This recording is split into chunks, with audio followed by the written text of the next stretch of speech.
Welcome, fellow seekers of challenge and triumph, to the SufferSooner podcast. Join us on a journey where ordinary souls embark on extraordinary endeavors. From the relentless grind of gravel to the punishing gauntlet that is triathlon, we've tasted our fair share of suffering. So fellow endurance warriors, let's lace up our shoes, strap on our goggles, and dive headfirst into the challenge, knowing that with every step, stroke, and pedal forward, we grow stronger together. All right, guys, welcome to episode number 67. We are joined with the recent winner and only finisher of the Flint Hills Ultra bike race. Yeah. So we thought Unbound was awesome. Yeah, we thought that was totally chock full of fun. Right? And then there's the 350 folks, the XL riders that showed off, what they could do. And then in the meantime, there's been somebody that had been riding in the Flint Hills for the entire week before. Yeah, the week before. and it's like, that's a lot of riding. Yeah. What was it, 1,000 miles? 1,100 miles? 1,050. 1,050. Yeah, 1,050. With first day we had a 17-mile reroute to get around a bridge that was out, but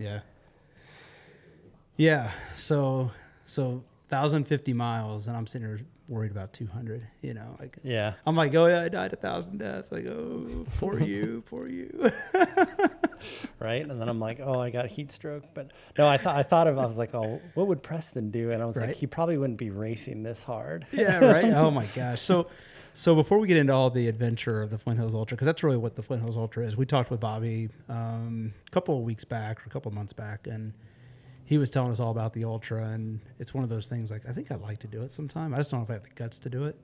But before we get into all that, maybe just tell us a little bit about your background. Like, you've been riding for a lot of years. You've been into sports for a lot of years, but just tell us kind of how, like, nobody wakes up and says, I think I'm going to ride 1,000 miles through the Flint Hills. Like, nobody ever wakes up. Yeah, and nobody does goes that, right? like, you know what I want to do with like a week of my life? I just want to go and like ride my bike, why it's raining and windy and all that stuff. So yeah, definitely tell us how you got all. I was definitely born into it. My parents are they did triathlons all when I was growing up, and it was triathlons in the 80s when it was grassroots, and it was just so awesome.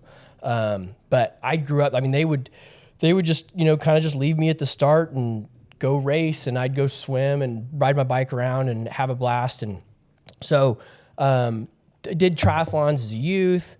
I did triathlons. I ran and swam in high school, and then did the Ironman 2008, and then kind of that I took that into starting to do ultra trail running. I definitely had a good chunk where I was really into CrossFit, and I own a CrossFit gym with my mom and another person. And then I started in like 2018, really starting to get into mountain biking. Started doing bike races. I found out that I really loved 24-hour mountain bike races. Nice. Did a handful of those. I have another one of those coming up in July. Those are a blast. And then really, dove headfirst into bike pack racing last year, doing Doom in Arkansas High Country, and then did Doom again this year, did this. Planning on doing Arkansas High Country again in October. But it is, I am in love with bike pack racing. And just everything that it is, just all the logistics of it, all of the just keep going, all of the riding through the night, sleeping in ditches, and like everything. It's just like it's such a great way to spend a week, really. Yeah. So I mean, goes without saying. Then the ultra distance, all of that is your bread and butter. But we did leave out an important detail about this Flint Hills Ultra. So you did it on a single speed. Yeah, definitely single speed. So I'm like, in case you were wondering, like, how hard is it? however hard you thought it was, multiply that by a couple of thousand because it's a single speed. I mean, and I don't even really think about single speed that way. To me, it's just it's simple, it's perfect, it's like everything that I am. I don't know if know if that helps at all, but I love single speed. It fits my head. It's just not even a thing for you. Like you don't even think about. No, I don't. I've never thought of it as like a disadvantage or as I mean, it's fun when like at Doom this year where there were 30 people in the single speed category, which was so cool. Yeah. He called it the unofficial single speed bikepacking world championships. Yeah. But that's a blast. But honestly, I mean, Unbound last year, I think there was maybe 2 of us, the XL. It doesn't really matter to me. It's what I love. And so, Do you fret over gear ratios, or you just have a gear ratio that you like? Or? I think about it a lot. Yeah. In the end, I mean, you kind of like, you pick something and there's going to be times where it's great, times where it sucks. Yeah. You're spinning too much, you're getting off and walking, or you're, whatever. But, I do like leading up to a race. I do think a lot about my gear ratio. I have a lot of gear ratios that I can do. It's a fun thing for me to put a lot of thought into the decision, and then once you make the decision, then you're committed. It's not like you're carrying chain rings. No, not at all. No. Well, it's probably one of those things too. Like no matter what combination you pick, it's probably the wrong combination at some point in time anyway. Right? Sure. Like you're never gonna have a perfect combo. Yeah. Yeah. Do you look at like elevation profile, or do you just look at like Yeah, definitely. And the terrain, and I mean, like this was nice because I mean I know a lot of these roads. I rode, I did the XL last year. I live in Kansas. I love Kansas. I train in Kansas, and so it was a little bit easier to make that decision. Like the Arkansas races take a lot of thought, just because I don't know those as much, but yeah. And you can run into a mountain in the Ozarks pretty quick, and then for sure we'll have the wrong combination. Mm-hmm. Right? So you're walking no matter what on those, but. So talk to us a little bit about sort of the build up to deciding on the Flint Hills Ultra. So you did XL, you've done all these mountain bike races. When did you really decide when did you decide you really wanted to do the Ultra? It was kind of at the end of last year, really thinking about what I wanted to do this year, and it was a route I'd heard of. I kind of did some research. And it was just like this is something I like have to do. Like this is I love Kansas. Mm-hmm. It just looks awesome and challenging, and I can I'm like an hour and a half from the start. Right. And so it was kind of a no-brainer. This is one I have to do. Yeah. And I'm very glad that I did. Yeah, it's like your backyard race, right? Yeah, there. yeah. Yeah. I mean, it's like why like you got to do Unbound because like it's like I'm a Kansan. Like that's our race. That's how we are too. It's like it's so close, might as well. Why wouldn't you try to do it as much as you can? Because So the end of last year. So how did you approach the training side? Because I mean, you're already fit enough to handle the 24-hour races and all of that. So what changed in your training to get ready for what would eventually become a several days and even extended beyond probably what you anticipated? How did you prepare for that? Well, so a lot like I have been, I guess, for these bikepack races, just doing overnighters when I can, like taking a few days off of work and, putting together 3.5 days or whatever. And, camping, working on, I mean, I'm always, when I'm riding, I mean, I typically, on the weekends, I put in huge days whenever I can. And I'm, getting all my food at gas stations and kind of, working living on the lifestyle. Yeah. Being efficient, doing that kind of stuff. Yeah. And, but yeah. So I think I'm just trying to relate it to like, we think of a Sunday long ride as like, you go out for anywhere from 4 to 8 hour ride, depending on the week. And what I'm hearing you say is like, I'll just, a 3-day ride, maybe. Yeah, you leave like Friday night, ride through the night, go like my long go into ride Saturday. Yeah, my long ride for the week is a 3-day ride. Yeah, I mean, I really, that's awesome. it's such a pleasure to do it. I mean, I really enjoy every bit of it. You know, it doesn't feel like, oh, I have to go ride my bike. It's all never weekend. work. No, yeah. I mean, I'm typically like, if I'm on a bike, I'm happy. Yep. And like, you know, it's awesome. Yeah, yeah. Well, I think that's it. I mean, I think a lot of folks think of those long rides. I mean, how many people, well, triathletes especially, they think, oh my gosh, I got to do my 5-hour ride this weekend in zone 2 the whole time. It's like, well, quit thinking of it as work and think of it as it's what's making you better. Right? Yeah, find the happiness in that. Yeah, I always tell my athletes too. It's just like, you get to do this. You know, there's a lot of people that don't get to do this. That's right. So like, you know, enjoy it. And even when I have, you know, and it's probably true with you too, Preston, is that even when you have a bad day on the bike, it's still not the worst day you've ever had. Not at It's all. always like, oh, I was having a great time until like this 1 hour that sucked. Right.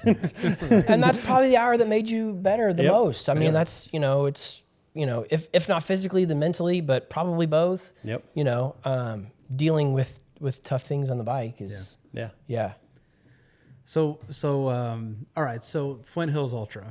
So talk to us about sort of the immediate preparation, like that week to 2 weeks beforehand, like bike check, gear, like maybe just give us an overview of some of that. Yeah.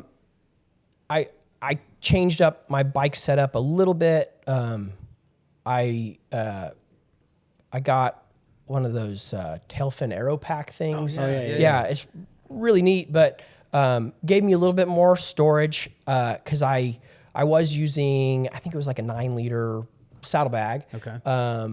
And I found, like with my races last year and really with Doom this year, that like throwing my leg over that, my saddle plus a saddlebag got like, eventually just got like, it wore out. So I put a dropper on my bike, and I put that thing down every time I got off my bike, and like I could stop and put my feet down, so I could stop. You know, if I had to look at my map, if I had to, you know, figure out something, I didn't even have to get off my bike. So that made that possible, which was really nice. The rest of my setup was pretty much the same as Doom. I got my wife this year got me custom frame bags made for my birthday in February, which was amazing, from South City Stitchworks in St. Louis. But the guy did like fully custom.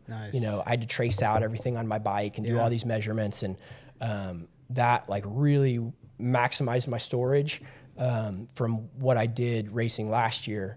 So those things were really big. I kind of all along had an idea of like tires and, you know, definitely thought about gear ratio, but like I've really tried to be better at fixing my own bike problems, doing my own bike things. So instead of, you know, like where I always used to just get everything done at a bike shop, but so putting on chain, putting on new pads, putting on, you know, doing everything, getting dialed in, new tires, and then dialing in all the extra things I thought I might need. I brought 2 extra set of brake pads that I used and pretty much wore through. I'm definitely using metal brake pads next time. But yeah. So I'm going to ask the question everybody wants to know: what tires did you use? The Maxxis Rambler 50s. Nice. I love them. That's what I used for Unbound last year. That's anything. I mean, that's kind of what I've been using. I actually used those for high country last year, which I'm going to go bigger this year. And then Doom, I put my mountain bike wheels on my Otso, and do bigger. But nice. Yeah. And then your sleeping situation, do you do like a pad and a bivy? Yeah. I have a foam pad that I cut to the length from my shoulders to my butt. Okay. And then I have a bivy and a sleeping bag. I have a few times pouring rain, I was able to find like shelters and parks, and I slept, and I definitely didn't bother with the bivvy. You know, just did the bag and the pad, and I did stay in hotels twice. Okay. Yeah. Yeah. So like, let's get to that. Like the planning of the ride. Do you have like I'm going to sleep in a ditch here. I'm going to try to get to like, did you plan Miles that per out? day Yeah. Miles per day. No. Or did you just go like, oh man, I'm getting tired. Let me just see where the nearest town is. And Yeah, it's so hard. So I did, my goal on day one was to make it to Marysville, which I did, it was like mile 183 on the route. With that reroute, it put me at like 200 for the first day. It was raining. I found a park. I was planning on going to this park anyway. They had like free camping for us, but I just got in a shelter and slept there. And then, you know, early in the day, I'll kind of be looking at things, and I've got a list of places that I can stay, hotels, Airbnbs, and then, you know, obviously I always feel like I can find a place to, you know, to there's a ditch camp. There's a nice ditch over Yeah, there. yeah. Ditch everywhere. So my like Sunday and Monday, my plans just were pointless. The rain and the mud. I mean, it was so slow. Like I was. I did the 200 Unbound 23. Yeah. Yep. And I mean, it didn't even hold a candle to the amount of mud that I dealt with on those 2 days. And I've dealt with mud every day, but those two were just. It's like almost start to finish mud, right? Yeah, it was just mud all day. Because it rained pretty much like the first 2 or 3 days. It was almost nonstop rain for you. It wasn't. I mean, I was following your dot, and then looking on like a radar, and all I saw was like yellow and green over the top of your dot everywhere you went. So. Yep.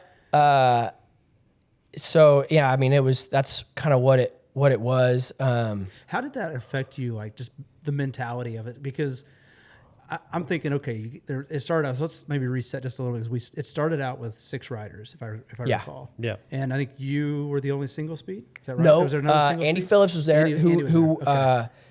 Okay. awesome dude who's the guy who I took his FKT. Okay. Yeah. Yeah. So but the other folks had gears, and so everybody rolls out, and it's raining. It's pouring down rain, and then it never stopped. I don't think it stopped for 3 days. Yeah, if I we recall. honestly didn't get a whole lot day one. Okay.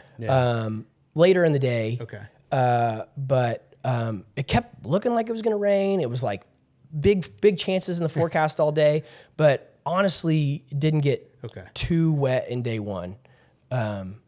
But yeah, so then you hit the next couple of days, and it does start to pour down, and everywhere you look, there's mud. So how does that affect you? And then did you see other riders around you that were also like, or were you guys spread out pretty much by that point? we were spread out. Yeah. I rode with Andy for a few hours at the beginning, and then we kind of just separated. And then, I'd go check his dot every once in a while, just to see where he was at. Mm-hmm.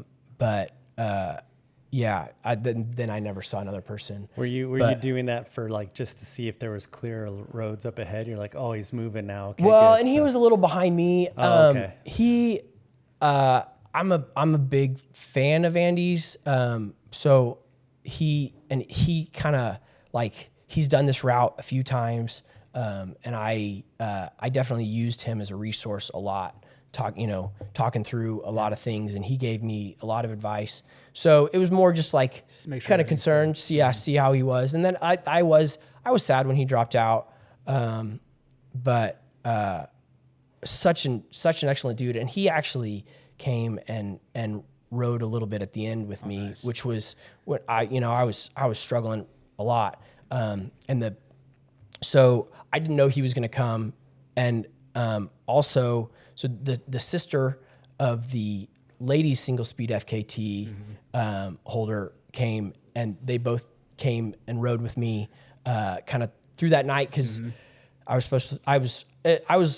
thinking I would finish like Saturday early evening, and then it ended up Sunday early morning, because that was kind of a crawl. But mentality. So I had one meltdown on Sunday night. I had been in mud all day. I'd been scraping mud off of me. I've been, like looking at my Garmin saying, okay, I have half a mile of this road. Like hopefully the next road's better. And like nothing's rolling. But if I stop here and clean off my bike, then 10 feet down the road, it's going to be the exact same. So I'm just dragging a bike that won't roll through mud. And so at some point on Sunday night, I like threw my bike down and yelled a bunch and screamed and threw out every word I could think of. And then it was kind of like, well, that didn't do me any good. So Just wasted a lot of energy. Yeah. And I just got mud on my handlebars. And so it was like, okay. Like, and that was it. I mean, I really like, and I'd been positive all that day, and I pretty much stayed positive from then on. Yeah. So I was going to ask, like, how many breakdowns? Because I'm just thinking, if I were doing this, I'd have at least 1 to 4. Yeah. I mean, it just doesn't help. I think it's important for people to hear that, though, because I think, we talked a lot after the Unbound in 23 when, every other comment on social media was, negative towards, oh, why didn't they reroute? Why didn't they do this, do that? But it's like, no, it's like part of this is the challenge. Yeah. Like, If it was easy, everybody would do it. Yeah. Like, I mean, there'd be 100 other people out there on a single speed doing it. Right. Yeah. So, I think that's a really good perspective. I think it's important for people to hear that. And it's like, it's easy for people to look at the end result and go, gosh, I know that had to be hard, but how hard was it really? No, it was really hard, right? It was really hard. Like day 2 or 3 and you're breaking down, and it's just like, so you find the mental fortitude to keep pushing on, and you just, like you said, you hope you get to the next road and you can at least roll the bike. Yeah. Like those are small victories you're looking for. Like, and I'm not gonna lie, man. When I saw, I think it was by day 3 or day 4, I think most of the field had dropped out. Yeah. And then I think there were 6 that started, right? So at least 3 or 4 had dropped out by then. And I was like, those oh my goodness. Those 2 days were Just gut wrenching, I bet. Yeah, they were pretty brutal. Monday, I had been, on my second day of just straight of biking in rain. Everything was drenched except for what was in that tail fin. That thing kept everything dry. But I had like my charger wouldn't charge anything anymore. Okay. And so my Garmin, I had called earlier in the day. I had a hotel room in Council Grove. That was going to be my first hotel room, and they actually said they would leave the washroom open for me so I could dry all my stuff, That's amazing. So key. But I was about 10 miles from there, and my Garmin died, and so I had like 13% battery on my phone, and it was like, okay, I have to memorize these turns, right? And then not ever look at this phone again. And I was able to navigate to a highway that was like 3 miles from town. So I left the route. Okay. I went into town, stayed, got my stuff dry, got my stuff as charged as I could with my two cords that I use on the bike were fried. I had whatever. But then in the morning, I just biked back to where I left the route, went around, and I ended up back in the exact same town. Went to a grocery store, bought new cords, and replaced some stuff that I had to. But How nice was that hotel room? it was awesome. It was so great. Well, I had to, like, in there, I had to change brake pads.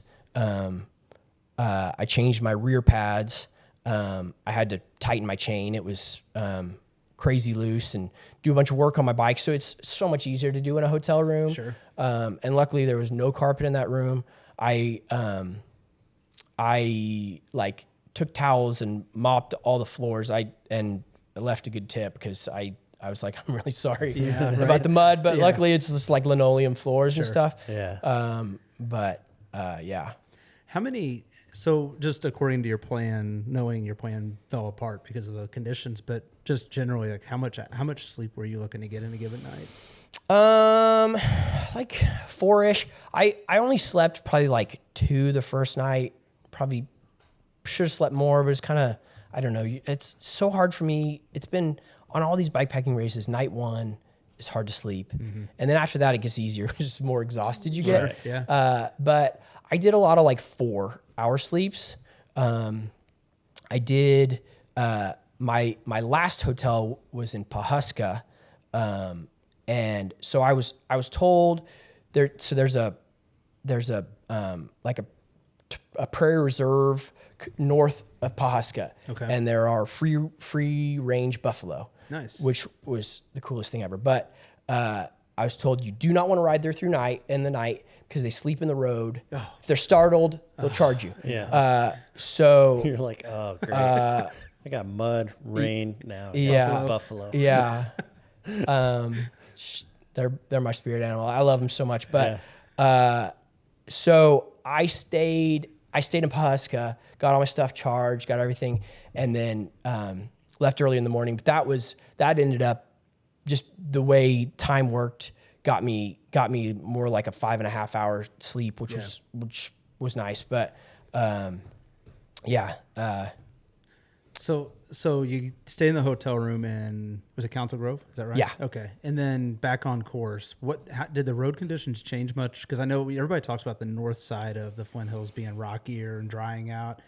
And if I remember right, there were actually a couple of days where maybe the rain started to scatter a little bit. So Yeah. I'm wondering, did the road start to like dry up a little bit? At times, for sure. And it was never as bad as those 2 days. Okay. Like it wasn't just all day mud. There was still plenty of mud. There was still, plenty of riding ditches when I could, and or walking ditches, and but it was definitely never as bad as Sunday and Monday. Yeah. What was your honest reaction when you roll up to a road and you see I'm walking this thing? Yeah, it's kind of you're kind of just like, oh. Okay. Like, I mean, you just kind of. But it gets to a point. Does you just get numb to it? A little bit at times. Another walking road. I remember. So there was it was either Sunday or Monday, but I had been on this mud road for quite a long time, and by the end I'm just dragging and whatever. So I get to pavement, like, oh, wow. So I like cleaned off. I had a spatula on my bike and cleaned everything off. I had, my shoes were they were mud. My feet were mud. They were just clumped and whatever. So I kind of like cleaned myself off, and I literally went, like, I don't know, 100 feet. Yeah. And then I had a left turn onto a road that was the exact same. And it was like, why the hell did I even bother? Yeah. Yeah. But it's like, what are you going to do? Yeah. That's what the route is, Yeah, right? it is. Yeah. It is. Yeah. So, how many times, and so it took, how long did it take you? A little over 7 days? 7 days, 21 hours, 14 minutes. So how many times in like the first 3 to 4 days were you like, man, I don't know. Cause like, to me, it's like, once you get to like that halfway point, it's like, all right, I'm past the point of no return. But like, how many times did you go, you know what, maybe this just isn't the year? I never did. That's awesome. Yeah. I've never quit a race. I've never DNF'd a race.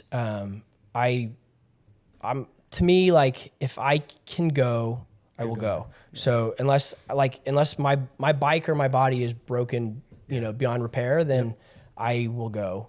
And I don't honestly, I was, I don't care if this takes me 2 weeks, I will do it. Yeah. So I kind of wondered that, because I know when it got to day 5 or 6, I want to say, and I think there was another round of rain heading your way, and or at least it looked like it on radar. And you know how radar sometimes tricks you, and you never know. And I think I told Travis, and I was like, man, Preston, I feel so bad for him. He's out there. It looks like he's about to get dumped on again. And I'm like, but I don't think he's going to quit. Like, I just don't see, like, I've known you for seen you at other races. We talked a little bit before, but just in the few times I met you, I'm like, I don't think Preston's going to mail this one. I think he's going to see this all the way through. Yeah, so. I think it's with anybody too. Like you get so committed to doing it that you're just like, I'm gonna do it. I'm just gonna finish it. This is hard for me. It's hard for everybody else. So that's right. I like to say that I'm a perfect combination of stubborn and stupid. That's right. Yep. That works out really well brilliant for this kind of stuff. Love it. What's What was the sort of wildest thing you saw on the course, like just in that whole 7 to 8 days? I mean, seeing bison was amazing. Yeah. I was looking forward to like the opportunity of that, and then when it came, that was just like a really neat thing. Plus, you know, that they were just in the open and they were very close to me. It was early in the morning. I was kind of in my head, like doing some math, and then I looked up and there was, you know, a big group of them, and they were all just looking at me like very unfazed by me. I guess maybe slightly interested, but not, you know, like very not intimidated or whatever. Right. And I was just like, good morning. And then I just kept riding, and it was just like, oh man, I was really excited to see them. That's awesome.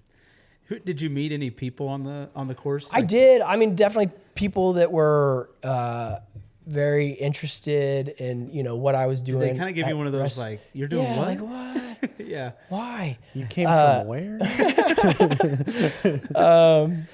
But Nebraska? I did.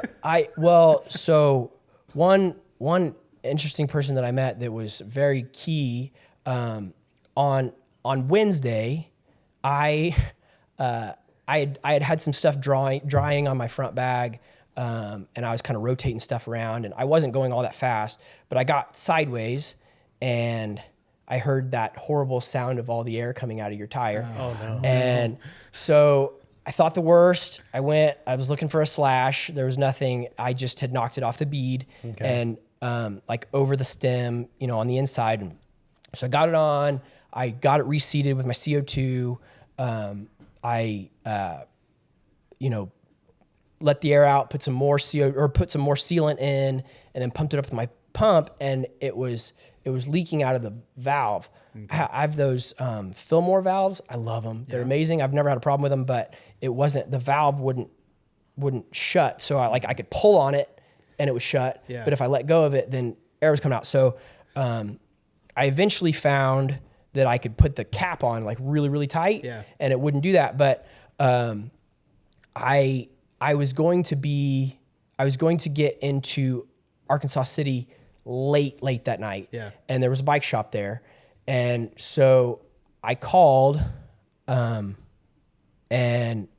I said, you know, I kind of told him what I was doing, and I said, can I buy some things and you like hide them, you know, whatever, I'll give you my card. Can I buy a chain? Can I buy, he didn't have my brake pads, but can I, you know, maybe like a new valve or do, you know, something, and some more CO2, and I'll figure it out, and some sealant. And he was like, I live above the bike shop and I'm a night owl. Like, just let me know when you're in town. So I got there, like at 1:30, and this guy, I mean, he did everything he could for my brake pads. He put me in the best situation that I could be, put a new chain. He took apart my valve, figured out, found like some clumped up sealant in there that was holding the valve open. And he like fully set me up. That was so key. Arkansas City, that's on like the southwest side of the route, if I remember. Yes. Right. Yeah. So you're not too far north of Oklahoma there. Yeah. Right. So talk to us about the Oklahoma stretch, because I think a lot of folks don't realize the Flint Hills go all the way down in there, and you go pretty far in Oklahoma, and before you make that turn back to the north. So was there anything unique in that area? It was like going through those towns. There was a lot. I mean, they were very interesting towns. I got a couple of meals in those towns, and there was a ton of mud. I was kind of like, was it clay? Was it that clay type? Yeah, mud? It was bad. I was kind of like, oh, probably Oklahoma, I won't have much mud, you know, like whatever. But I had a lot of mud in Oklahoma. But why did I say anything? Yeah, I know. But it was cool. I mean, going through those kind of like reservation towns, and I hadn't really ever been to that area, so it was definitely cool to see, and met some really nice people. Anybody on the road that just kind of caught you and just chatted with you, just to like because they're like, what's this guy on a bike doing out here? Yeah, I definitely had people that were, interest. very curious and, Yeah. So you're going through Oklahoma, you make the turn back north. Was there emotion with that? Did you feel like, okay, I'm heading home? Was there anything, or did you not even think about it? You're just like, I'm still. I don't know how much I thought about it, but I mean, I guess it was nice to be heading in the direction of the finish. Right. Yep. Yeah. And then, because if I remember right, it's Pawhuska. Is that the name of the town? And then that was probably 200 miles maybe from the finish. Does that sound about right? 100 and something. Travis might have it over there, but I was trying to think. I was trying to think about if you were you trying to break down like, hey, if I can just get this many miles in a day, I can just try to chunk it up. Is that? I devised a plan in Pawhuska that did not work well. So my Arkansas high country, the last 2 days I got by on nothing but 30-minute naps. Okay. So I was like, I'm going to do that again. So I'm going to go until, I'm leaving like at 5 a.m. Okay. And, I'm going to, go all day into the night. And then once my body tells I'm ready, I'm just going to lay down for 30 minutes. Yeah. And I'm just going to keep laying down for 30 minutes whenever I have to. And, things so fell apart on Saturday, that I think if I would have slept for 4 hours, I probably would have been, I don't know if it would have been, fully fixed. Yeah. I did a lot of puking on Saturday. I was going to ask, there was a lot of diarrhea. Yeah. There was a lot of, just my body completely breaking down. I couldn't, it was 30 minutes to get me maybe a couple hours of really slow riding. Right. And then I'd need another one.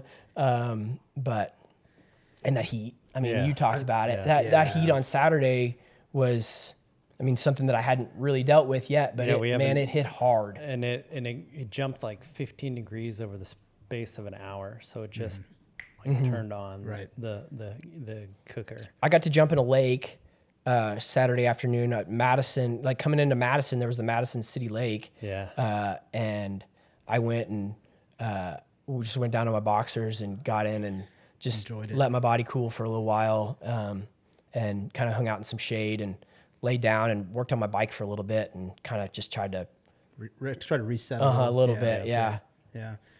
What was the last full day? Because you finished 5 a.m. on Sunday morning, right? So maybe talk us through like the 24 hours prior to that. Yeah. So that was the worst my body felt, and everything. Like I was really, it was like I was done, but I still had some to go. Right. And I just kind of had to figure it out. I was completely breaking down. I could not, from like early afternoon Saturday on, I could not get any solid food in. Yeah. So I was, trying to drink whatever calories I could. And still was definitely doing some puking. It was just misery. Yeah. It was just really rough. It was like, I was still positive, but it was just like, this is kind of my existence. Yeah. I'm going to be crawling to the finish. And, I like gave up cause like Saturday morning, I'm like, I'm finishing at, 5 o'clock this evening. Yep. And we were tracking. We were tracking. It's like, man, if Preston keeps going the way he's going, I am freaking killing it. Like this is awesome. And then the wheels fell off, and I just had to figure out how to get to the finish. We were talking about it. We said, because at one point it had predicted, the page had predicted you were going to finish at like 10 o'clock on Saturday night. And I told Travis, I was like, hey, we beat the sun. We can just ride over to the zoo and catch Preston when he comes in. Like, how awesome would that be? And then we get done at the finish line, and I asked Travis to check where you were at, and it was predicting you at, I think at that time at like 4 a.m. or 5 a.m. And I was like, I'm going to be in bed. Yeah, I don't blame you. I don't blame you. But my poor wife was there for me to finish a lot earlier. And so my parents were with her. They kind of went out on the course a little bit, cheered me on a little bit, and then hung out in Emporia. They went and hung out down and downtown and kind of witnessed all that and stuff. And they kept waiting. And my parents were like, "Love ya. We're gonna go home." And my wife stayed and drove me home. She at some point stopped at a rest stop to sleep and whatever. But yeah. So real quick, you mentioned a couple of folks that come and ridden some of the final stretch with you. So how like just that had to be awesome, right? It really was. I probably would have taken her like a big sleep. Yeah. And finished on later on Sunday. But for those two, and I had no idea the girl Taylor. When I was on Monday, I was coming into a town, and there were these two ladies that were like cheering me on, and ended up it was her and her sister. Who her sister is the single speed FKT female holder, which is actually a faster time than mine. And they had like brought me like some snacks and whatever, and so it's like, wow, that was amazing, that was awesome. And then I mean, I'm riding, in the like late Saturday night, and then she just shows up, and it's like, wow. I go, hey, and so she starts riding with me, and it was just kind of like okay. And so then I was like, are you going to ride with me a while? She's like, I figured I'd ride with you, Yeah. And so then a little while later, Andy shows up, and they were angels. They were, that was huge. Were you worried you were hallucinating? Yeah, maybe. Yeah, I know. It was real weird because I had no idea that they would do that. I think I think maybe Bobby knew that they were going to come do that, but sure. I mean that really was they were angels. Yeah. I can't only imagine like the just the boost that you got from seeing the energy and all this. That's awesome. And I definitely kept going when I would have probably stopped with those two. Yeah. And I did make them take a couple of naps with me. Yeah. So it was we're just gonna pull over here. Yeah. Just take a little nap. And they didn't have a lot of clothes, and it got cold. So I was giving them my clothes, that I had, extra stuff of, but yeah, they were. Good.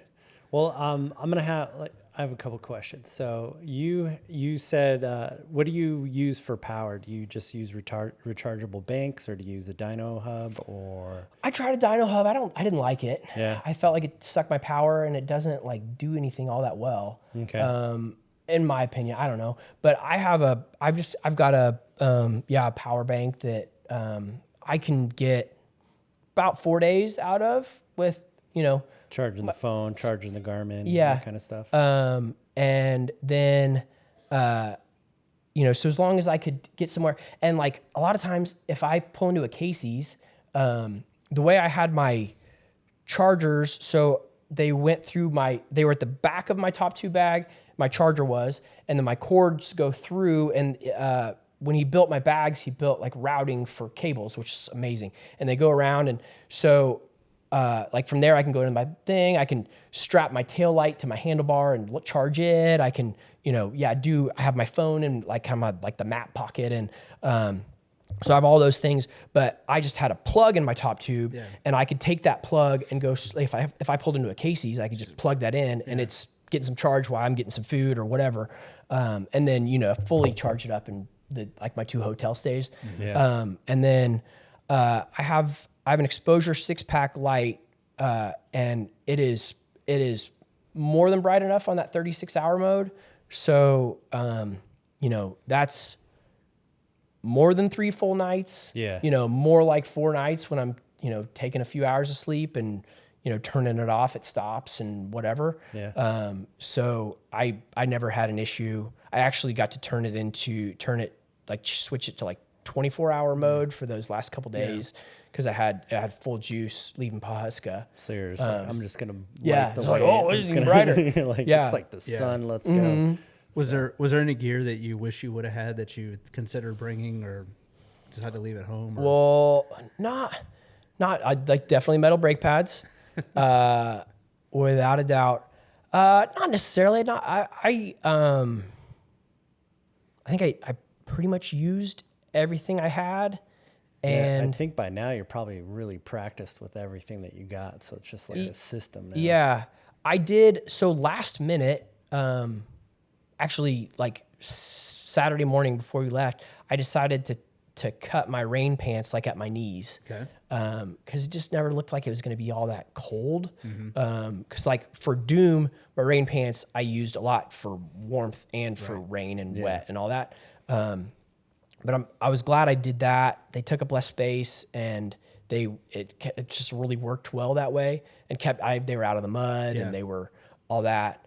But yeah. I think people, just even for like the 200, shoot, even the Unbound 100, people just wring their hands over what gear choices, and it's like, I think if somebody can get through 1,100 miles with gear, like you don't need to sit and sweat over it so much, Right. I mean, you certainly need to make smart choices, but like at some point you just got to go with what you brought. Yeah. So. Do you have a bladder and bottles, or just bottles? Three bottles, 1 liter bottles. The spacing of the towns was close enough. That It you were was. like, Yeah. I didn't have water issues. I had a filter on me that I didn't use. But in my Arkansas races, I've used the filter a ton. Yeah. I got like a huge amount of my water out of streams and stuff like that.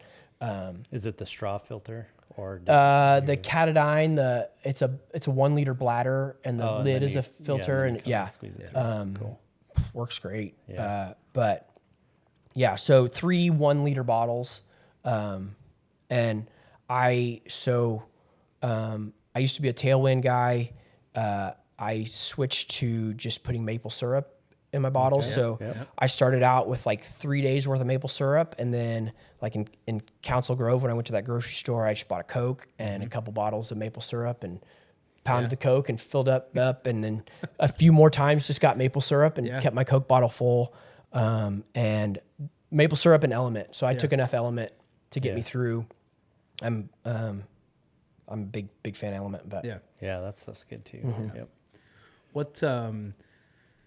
What advice would you give somebody that's considering doing this race or this event, or just looking for a way not just to get started, but like what's a piece of advice that you probably learned along the way that you're like, man, I wish I would have known that months ago? Yeah, that's a good question. Advice. I mean, the more prepared you can be. I like this year, like getting better at fixing my own things. Like, I think if I hadn't have done that, like if I would have dealt with these problems in the races that I had before, I might have just been, like too dumb to go. Cause I don't, didn't. So, like learning how to, seat a tire, how to do a chain, how to change brakes, how to do, all those things. Like the more you're able to do yourself and fix yourself, and the more practiced you are at it, I think, cause like when you are, cause like, when I did that with the tire, it's like, okay, this is the only thing in my world right now. Right. Like I got to get this done. And, I like to be efficient at it. And, but being prepared, knowing, I definitely, I had a list of, all the towns, all the gas stations and restaurants. And then I had another list of like any lodging, and like having all that kind of stuff, have it on your phone is great, but you almost lost your phone, right? Yeah. So, I laminated them with packing tape Sure. or whatever. Yeah. Yeah, I mean, having all that, so just being prepared, I Yeah. think. Yeah, it sounds like you were more than prepared. You were prepared for like the worst case, like if you had to go to every single town and you had to go to every single gas station, and and if there was close, I would assume that like you're like, all right, if I get into trouble, like where's the nearest out for here? So Yeah, and I think too, just the commitment, that level of commitment that you had. You mentioned that at the very beginning. Like it's one of those things. Like I don't know how you would start this type of an event unless you are 100% all in on it. Now, again, there might be other reasons why you have to bail out, but I mean, just the amount of commitment that you had just to make this happen is unparalleled. I mean, I don't know if anybody, there were 5 other people that couldn't make it for one reason or another. I'm like, these are 6 of the toughest riders you're going to find in the area, Yep. And for you to finish that, it's a tremendous accomplishment. So yeah. I did really enjoy it though. There was so much beauty. Yeah. The Flint Hills are amazing. Like I keep saying I'm more in love with Kansas than I've ever been. Yeah. Like it really was beautiful and awesome. Yeah. I know we're talking about all the horse parts of it, but sure. No, I mean on Saturday, like in the afternoon, coming back to Emporia, just the cloud buildup, and then you just saw like, the pasture land forever, and then just seeing those clouds and just building. I mean, that is some of the most beautiful scenery that you'll ever see. Like I can't even. It's burned into my mind because I stared at it so long. But it's like, you couldn't take a picture of it and it wouldn't do it justice. You couldn't. Even if you spent years like painting, you couldn't capture couldn't capture it all. Right. There's just, it's like you said, Preston, there's just so much beauty out there that, you just, I was talking to, I don't remember who, it might've been, some new person about the 200, and they were asking about the mud year. And I was like, I don't really remember the mud so much, but I do remember how the moon rose when the night fell that night. And I was like, it was like an orangish red, and it was just coming up like over like my right shoulder. And it was just like coming, and this is one of the like best moons I've ever seen. And it was just like, that's the part I remember. I don't remember walking for however long we walked and all the mud and all that other BS that we did. Like, I just remember that part. yeah. That's a good point, though, Travis. Like, there's so much beauty out there. So, like, what's one of the positives that you're going to take out of this whole thing? Like, just obviously the scenery was incredible, but like, what's a really positive thing that's going to stick with you well beyond just the ride itself? That for sure. The kindness from Michael at the bike shop, from Andy and Taylor, from a lot of those people that I met out there that were just friendly and interested, and for hotel letting me use their dryer in the middle of the night, and for people just being people. Good people, being kind, and so I've on all of these bike packing races I've witnessed that, and it's really it's awesome. It's magical.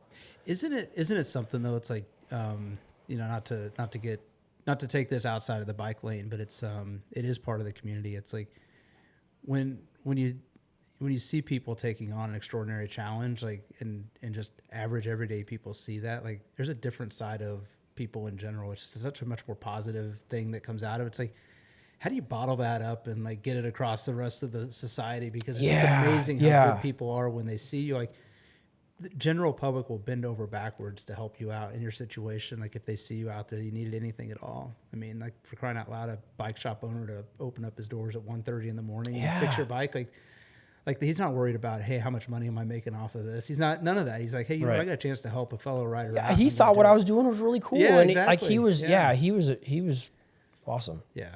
So that's the stuff that I think inspires me the most out of all this is like, and part of why I really want to try to get the message out about these things, because I think it brings out the good in so many people. And I know that sounds really cliche and everything, but it's like, no, it's real because you see it. Like you see it when, even if you're just doing a shorter event, like we did over the shorter event, 200 miles. No, it's not. But it's like, but it's just wild, like how good people really are. So, yeah, I think it's just, the public sees you, putting yourself out there, doing hard things, and they're just like, man, just inspired, Yeah. So now let's look ahead just a little bit. Spend a little bit of time on that. So you mentioned you've got a few other events this year. I'm assuming nothing quite like this where it's 1,100 miles. You said Arkansas High Country. It's 1,000. It's 1,000. So, Yeah. it's with almost like 80,000 feet of climbing. So that's its challenge.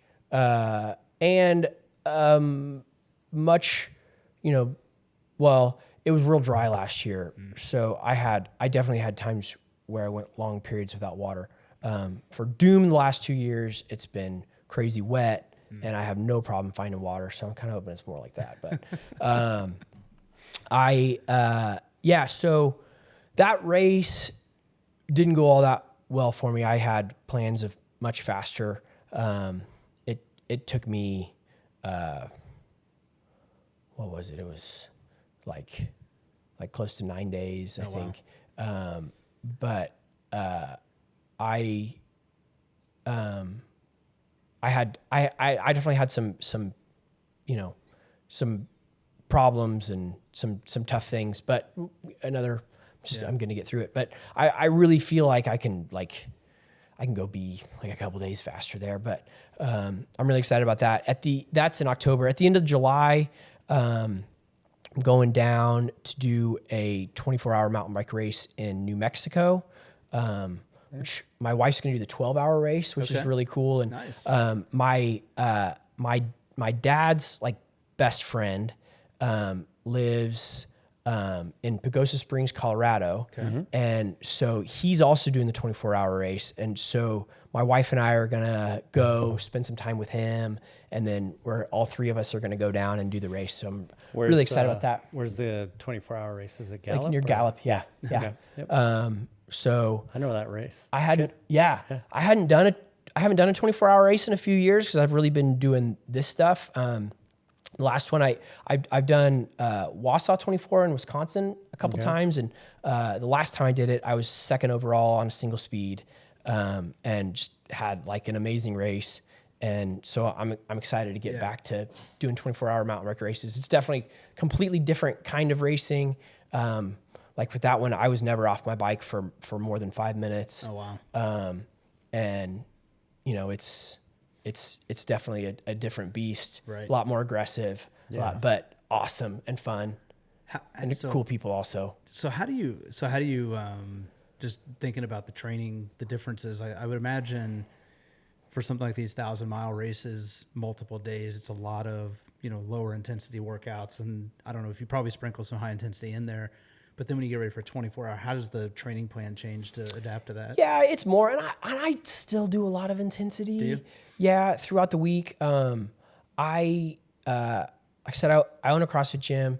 I have an endurance program that's 2 days a week. That it's like my baby. I started it in 2015 and really built it up to something that's really cool that a lot of people love. And so I always do those workouts. It's a lot of intervals and doing longer workouts for everybody, like 30 minutes to an hour workout.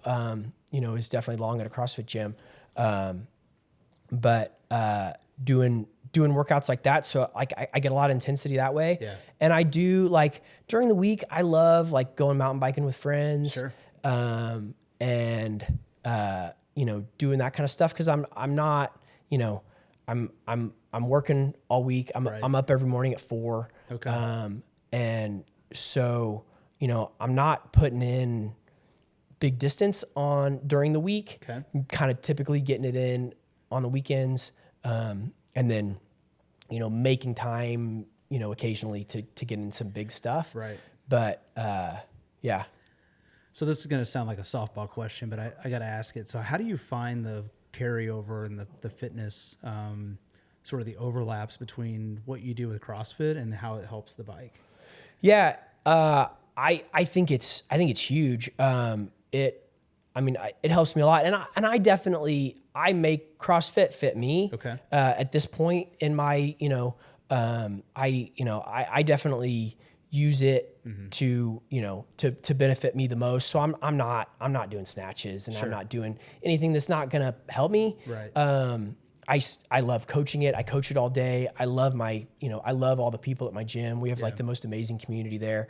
But I definitely use it to work for me. My endurance program, I do a lot of functional lifting. I do a lot of like single side, doing, you know, split squats and doing step ups and doing, you know, all that kind of stuff.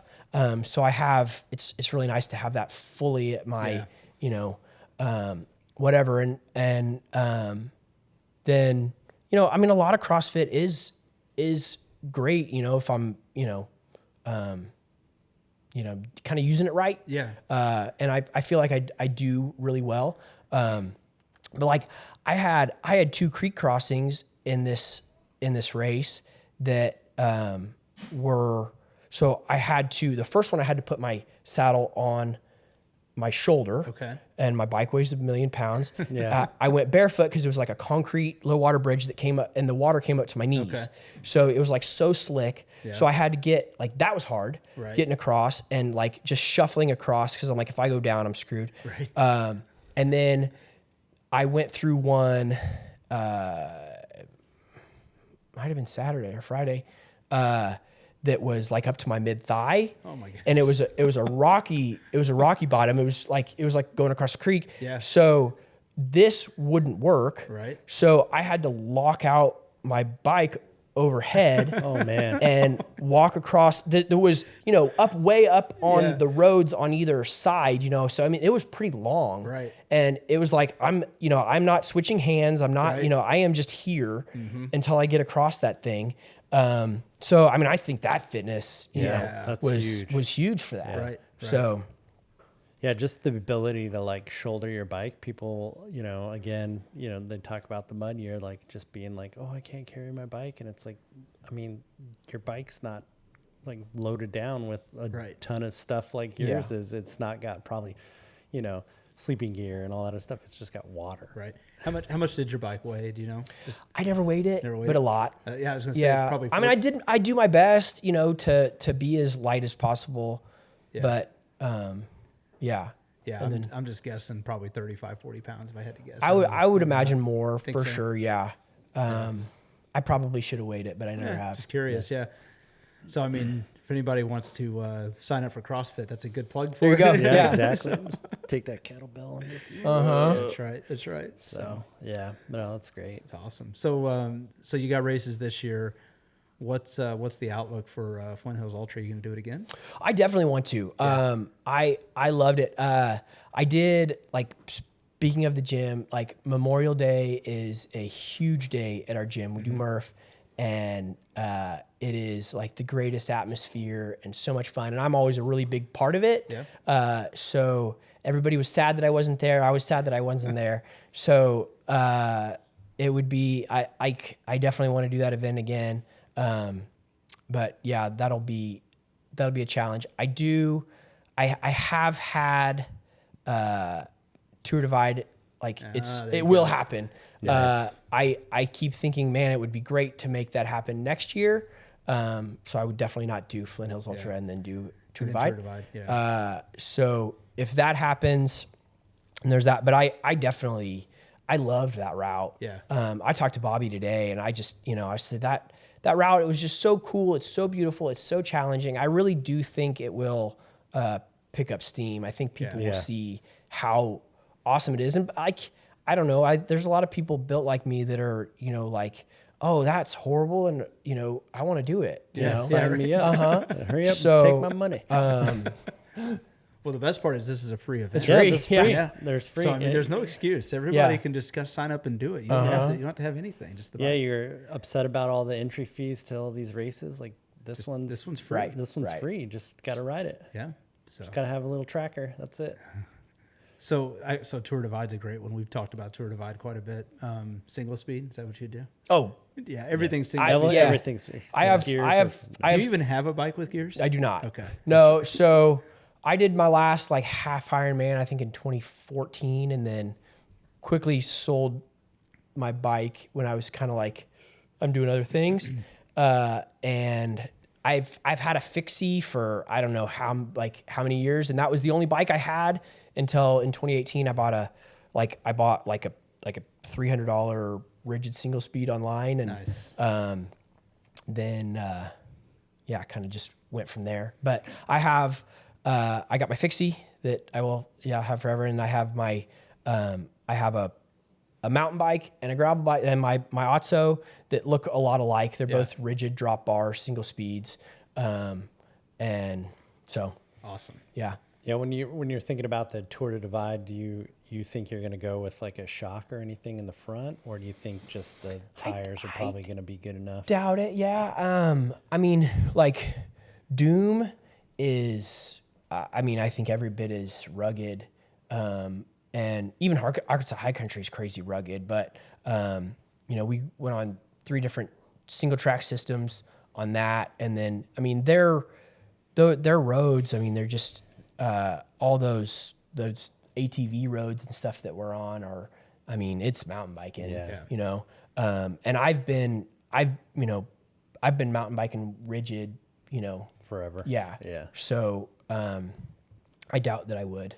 Okay. Probably feel pretty foreign to go to Yeah, a you're shop. like, oh, Kind yeah. of suspension. Like, wait a minute. And you're like, this Bike's broken. Yeah. Yeah. feels a little squishy.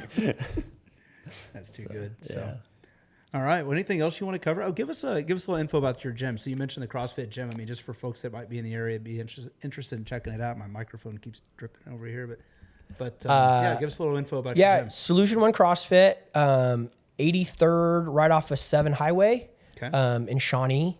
It is me and 2 other ladies. One of them is my mom, who is a 3-time CrossFit Games podium finisher. Nice. And I got to go be her coach for all 3 of those, which was amazing. Yeah. But it is a gym like full of people that love to work hard and like care about each other, and just a really, really great community. That's awesome. Like, I was so excited to get back to the gym on Monday, even though I was wrecked. And like, I got 100 hugs, it was just like, it's just such a really, really great community. That's awesome. So We're sure they were all following you too. they were all following. I live in a small lake community that is another amazing community, with Lake of the Forest in Bonner Springs that is a bunch of really unique, like awesome people, a lot of people that I really love, and a lot of them were following me. I was a club swim coach for years. I had swimmers that swam for me that were following me, and That's awesome. so I mean that's fuel. Man, who wore that dot out? Just knowing that I have that many people that care and are watching me, that's definitely fuel. Yeah, for sure. So you have a ton of people following you. Do you have social media or anything like that? I don't. I have zero social media. I think that's the other thing too, is because we know, or we see several folks online. It's like so many people do this for the social media, right? So they can have people give you the attaboy and the pat on the back and all that. And I think what you're doing is even more special because like there's none of that tied to it. This is purely about a personal journey, if you will, right?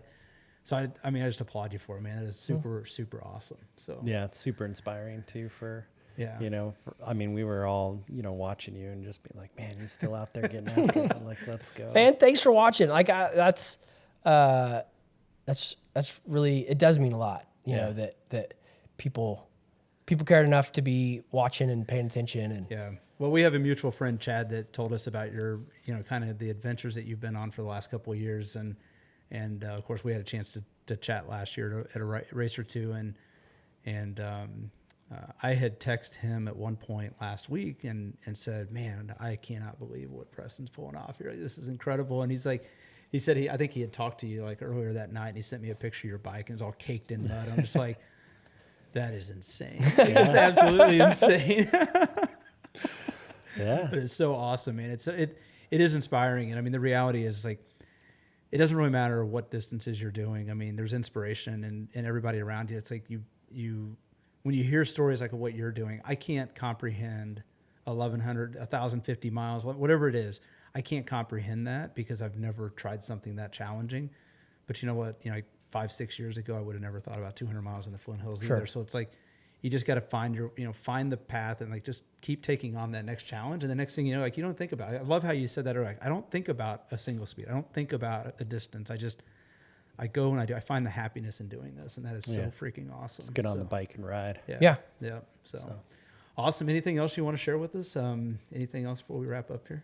I don't think so. This has been great. Yeah. Thanks so much for being here, man. Oh, Thanks for telling the story. And hopefully we get a lot of folks that will listen to it. And if anybody wants to reach out and ask questions, like we'd love to have you back on maybe after you do Arkansas High Country. Sure, love to. And we can do this. Now, you might notice the setup's a little different here, so we're going to figure out this 3-person setup.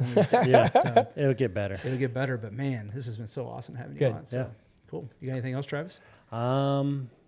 No, no, I do have one question. Did you set an alarm for your sleeps? I did. Or do you you're just like, oh, that's 30 minutes? I did, and I kind of wondered if I maybe shouldn't have. I'm sure I would have slept longer, but maybe that would have helped me at the end. But no, I did set an alarm for my sleeps, and sometimes I woke up before my alarms, but sometimes I probably would have slept quite a bit past them.